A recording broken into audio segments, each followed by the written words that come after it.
Assalamu alaikum students, it's my YouTube channel Creative World, and today I will discuss with you about novel, a modern novel.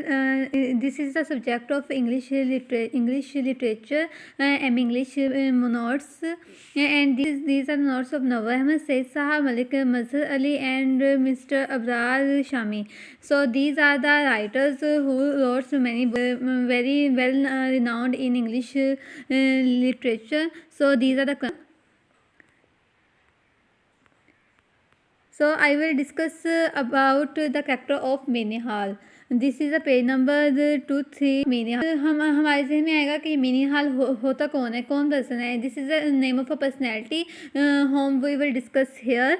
मीनिहाल is the most remarkable मतलब बहुत famous, बहुत मशहूर of Twilight इन दिल्ली. अब Twilight इन दिल्ली क्या है? Twilight in Delhi is the name of a book, is the name of a novel which we discuss here, and Minihal is the character of that novel. There is something ambivalent about him. Ambivalent means very क्वेज, something strange.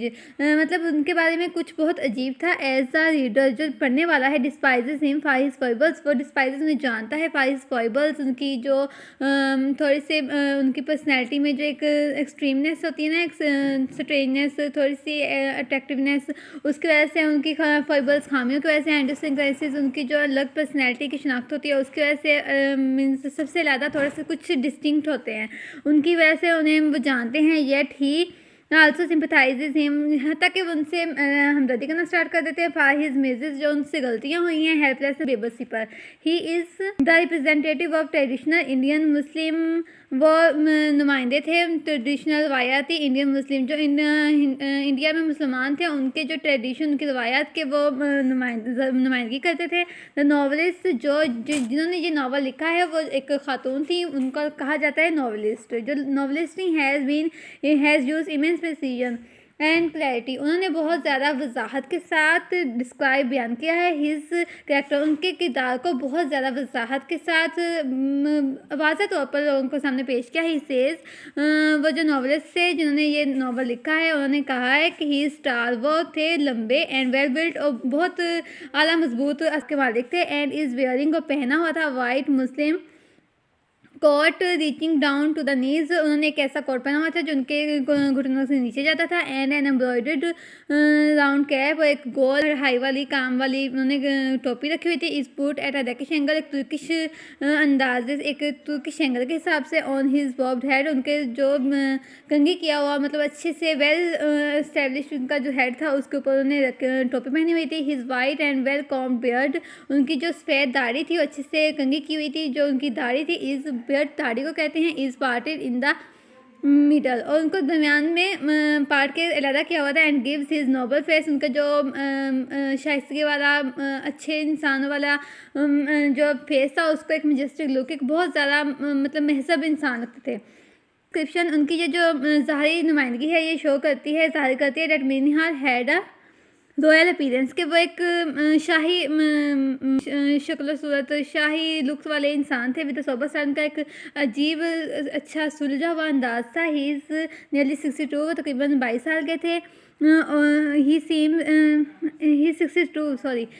62 means वो 62 साल के एक बूढ़े आदमी थे. He seems to be man of authority, वो देखने में कैसे शख्स नज़र आते थे जो जिनके पास एक अथॉरिटी हो, एक थोड़ा सा ओहदा हो, रोब हो, झील एंड जेस्ट और पुरजोश से शख्स थे ऑफ लाइफ, जिनको ज़िंदगी के बारे में बहुत एक्टिव थे.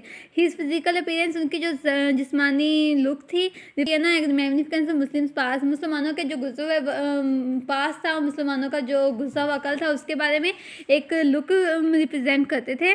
There seems to be no further fundamental change, उनकी जो किरदार में, उनकी पर्सनैलिटी में कोई तब्दीली के आसार नज़र नहीं आ रहे थे. He is a complex character, वो एक बहुत पेचीदा से किरदार है. वो पासिस और डिफरेंट फेजेस ऑफ लाइफ, जो बहुत ज़्यादा फेजेस से गुजरे हैं. वो पहले एक अथॉरिटी वाले, जब इंसान जवानी में होता है तो इसके पास एक अथॉरिटी होती है, एक रोब होता है, हर चीज़ अपनी मनपसंद तरीके से करने के काबिल होता है.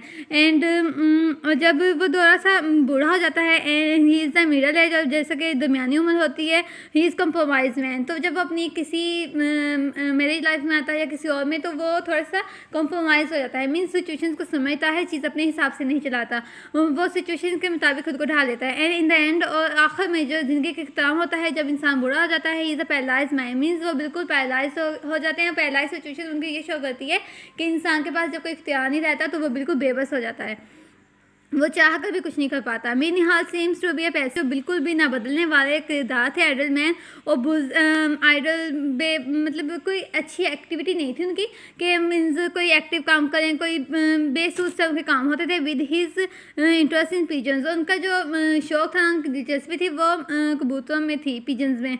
एंड इन हिज मिस्ट्रेस, और मिस्ट्रेस उनकी जो महबूबा थी बब्बन जान में। व्हेन बब्बन जान डाइज, जब उनकी बब्बन जान वफात पा जाती हैं, he gives the flying pigeons, तो उन्होंने अपने जो मशगला था, अपनी इंटरेस्ट था, उसको भी गिव अप कर दिया था। Shuts his shop of laces, उन्होंने अपनी दुकान बंद कर दी। And gather round himself for people, और अपनी एक जो कारोबार करते थे थोड़ा बहुत वो उन्होंने बंद कर दिया, अपने इर्द गिर्द लोगों को जमा करते थे। Who take shelter in means इन मुख्तलिफ सरगर्मियों में दिलचस्पी लेते थे। शोर्स स्केप, ये उनका मतलब इंसान के पास जब कुछ करने के लिए नहीं होता वो फालतू में बैठा रहता है और आपस में गपशप लगे, काम नहीं था उनका फरार ये शो करता है कि वो अपनी जिम्मेदारियों से भागते थे। अस्कर मैरीज अगेंस्ट मीनी हाल्स, अस्कर कौन है? ये अस्कर मीनी हाल का जो बेटा है, वो जंग जेनेरेशन से बिलोंग करता है, तो ये उनका बेटा है जिसने शादी की थी मीनी हाल की मर्जी के बगैर। शी डज ही स्टॉप महदूज मैरिज विद मिराज, वो ना ही महरू की उनकी बेटी थी उसकी शादी रोक सके हैं मिराज एक शख्स के साथ। इन हिज यूथफुल टाइम, अपनी जवानी में, he had been involve in an affair, हत्या कि वो अपनी जवानी में वो मुख्तलिफ मामलात मीन्स मुख्तलिफ किसी के साथ तल्लुकात रखते थे। Will change the house made, उन्होंने घर की काम वाली नौकरानी के साथ उनके तल्लुकात थे। एंड लेटर बाद में he has been a frequent visitor, और वो बहुत ज़्यादा रेगुलरली बेस पर वो जाते थे बब्बन जान के पास। एक कॉर्टिसन थी। Living in by Shah of Lucknow known as Rangeele Piya, ये जो नावल है ना, ये दरअसल एक किसी को रिप्रेजेंट करता है, किसी की स्टोरी को। ये जैसे कि लखनऊ में अब कोई वहाँ के राजा थे रंगीले पिया, उन्होंने एक प्ले किया गया था, खेल उनके सामने रिप्रेजेंट किया गया था। बहादुर शाह जफ़र, और उसमें एक बहादुर शाह जफ़र किरदार थे जिनके लिए वो बिल्कुल जो मीनी हाल है ना, उनकी पर्सनैलिटी उसको साथ सूट करती है। मीनी हाल एंड नो बॉडी एल्स, मतलब उन मीनी हाल के अलावा कोई भी शख्स नहीं है जो उनका किरदार अच्छी तरीके से अदा कर सके। Mir Nihal is engage to in merry making, वो खुद को खुश करने वाली एक सरगर्मियों में दिलचस्पी लेते थे। He is fond of pigeon, वो कबूतरों के शौकीन थे। एंड एक दफ़ा ऐसा हुआ है कि यहाँ पे एक स्टोरी मेंशन की गई है कि एक दफ़ा एक स्नेक हमको कहते हैं, वो दाखिल हो जाता है पिंजरे में एंड स्टार्टिंग किलिंग, और वो उनके जो कबूतर होते हैं उनको मारना स्टार्ट कर देता है। मीनी हाल कैचेज द स्नेक ब्रेवली, अब मीनी हाल क्या करते हैं जब उनके कबूतरों को पकड़ते हैं तो मीनी हाल उस स्नेक को ही पकड़ लेते हैं, कैच कर लेते हैं। और उनके बारे में ये अहमद अली वो हैं जिन्होंने ये नावल लिखा था, वो कहते हैं मीनी हाल हैज़ मैनेज्ड टू कैच, मीनी हाल ने उसको एक अच्छी तरीके से मैनेज किया है, उसको पकड़ना ऑफ स्नेक टेल, उन्होंने अच्छे तरीके से सांप की जो दुम होती है उसको पकड़ा। एंड पुलिंग इट आउट, उसको बाहर निकाला विद ऑल हिज फोर्स, अपनी पूरी ताकत के साथ। ही जर्क्स हिज हैंड बैकवर्ड, उन्होंने अपने हाथ को झटका दिया पीछे की तरफ विद अ क्विक मूवमेंट, एक तेज़ी के साथ हरकत के साथ। मीनी हाल से trike set on the ground, उन्होंने इसे फेंका ज़मीन पर। एंड लीव सेट उसे छोड़ दिया। इट्स स्पाइन इज ब्रोकन, उसकी जो हड्डी थी वो उसकी जो स्पाइन थी वो टूट जाती है। इट बिकम्स मोशनलेस, जब उनकी कोई ऐसी नस सी टूट जाती है तो वो मोशनलेस हो जाती है, मतलब वो बिल्कुल हरकत नहीं कर सकता। एंड डाइज, वो मर जाता है। द कोटेशन एक्सर्ट्स फर्दर, हमारी जो एजुकेशन है ये हमें वजाहत करती है। Dad is very crazy about his pigeons, कि मीनी हाल बहुत ज़्यादा क्रेजी थे, बहुत ज़्यादा मीन्स पुरजोश थे, बहुत ज़्यादा सिंसियर थे, वो पोजेसिव थे अपने पिजन्स के लेकर। ही फील्स वेरी हैप्पी, वो बहुत खुश होते हैं। And boasted and shows anger on a little invasion, वो बहुत ज़्यादा खुश रहते हैं मगर वो उन्हें बिल्कुल नहीं पसंद कि उनकी ज़िंदगी में कोई भी मुदाखलत करे। But ironic change comes when his own son, लेकिन आयरॉनिक मतलब होता है कि जो हकीकत होती है उसके बरक्स आप लोग कमेंट पास करें। अगर कोई इंसान बहुत बुरा है, आप उसे कहें कि तुम कितने अच्छे हो, या फिर कोई इंसान बहुत लाइक नहीं है ना, थोड़ा सा कम स्टडीज़ में, तो हम कहें he is the topper in the class. So ये आयरॉनिकल रिमार्क्स होते हैं। तो इन्होंने कि उनके की जो उन्होंने असूल बनाए थे उसके बिल्कुल खिलाफ क्या है। फॉलोज फॉरेन कल्चर, जो इंग्लिश कल्चर को, इंग्लिश तहजीब और सकाफत को अपनाते हैं। Babban Jan is very important personality in the life of Mir Nihal. Babban Jan जो थी वो बहुत ज़्यादा अहम शख्सियत थी मीनहाल की ज़िंदगी में। And she symbol of love. अब वो बब्बन जान किस चीज़ का सिंबल थी, किस चीज़ की अलामत थी, मोहब्बत की। And hope in his life, और एक उम्मीद की उनकी ज़िंदगी में, मीनहाल की ज़िंदगी में वो एक होप थी। Her death shatters the personality of Mir Nihal. Shatter बिखेरने को कहते हैं, तो उनकी जो मौत थी उन्होंने बिखेर दिया है मीनहाल को। Mir Nihal got up with a heavy heart. Mir Nihal उठते हैं दुखी दिल के साथ। And giving the old women some money, उसको थोड़े से पैसे देते हैं ना। लास्ट लिंगरिंग ग्लैंस, एक लास्ट ख्वाहिशमंदाना जो नज़र होती है उसको देखते हैं।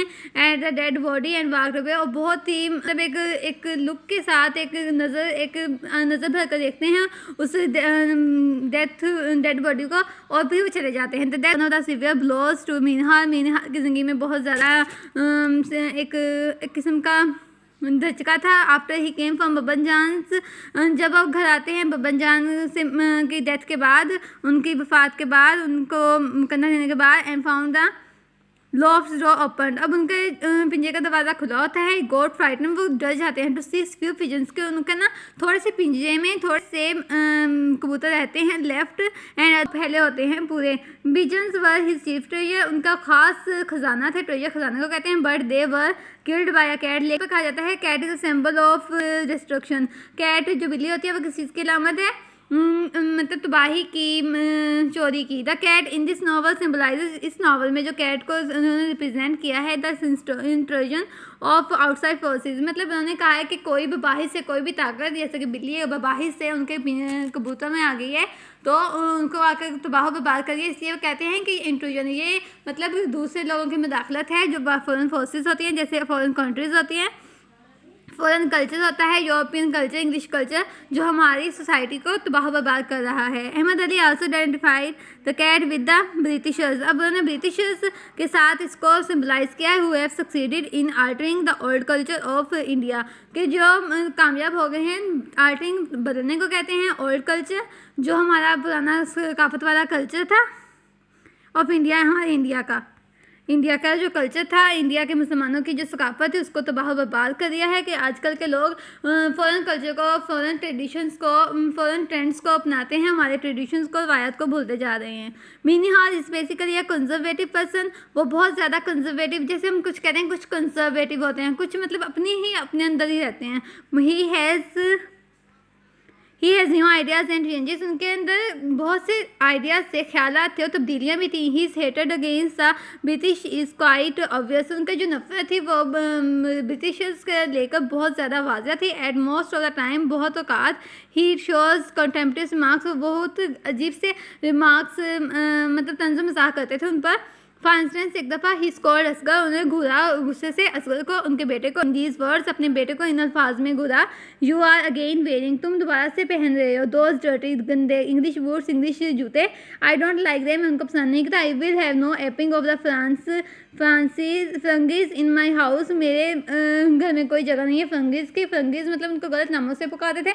मेरे घर में इन फ्रंगीज की ज़रूरत नहीं है, कोई जगह नहीं है, थ्रो देम अवे, इसको बाहर फेंको। Twilight in Delhi is basically novel about traditions, ये जो नॉवल है ये किसके बारे में है, रवायात के बारे में, कस्टम सकाफत के बारे में। Mir Nihal is a tradition Indian Muslim, जो मीनहाल थे वो रिप्रेजेंट करते थे अपने ट्रेडिशन को with the same idea of grandeur and magnificence with the Mughals had in the past, उनका सेम उनके ख्यालात तो अपनी अजमत को, अपने ट्रेडिशन को लेकर सेम वैसे ही थे जैसे मुग़ल दौर में थे।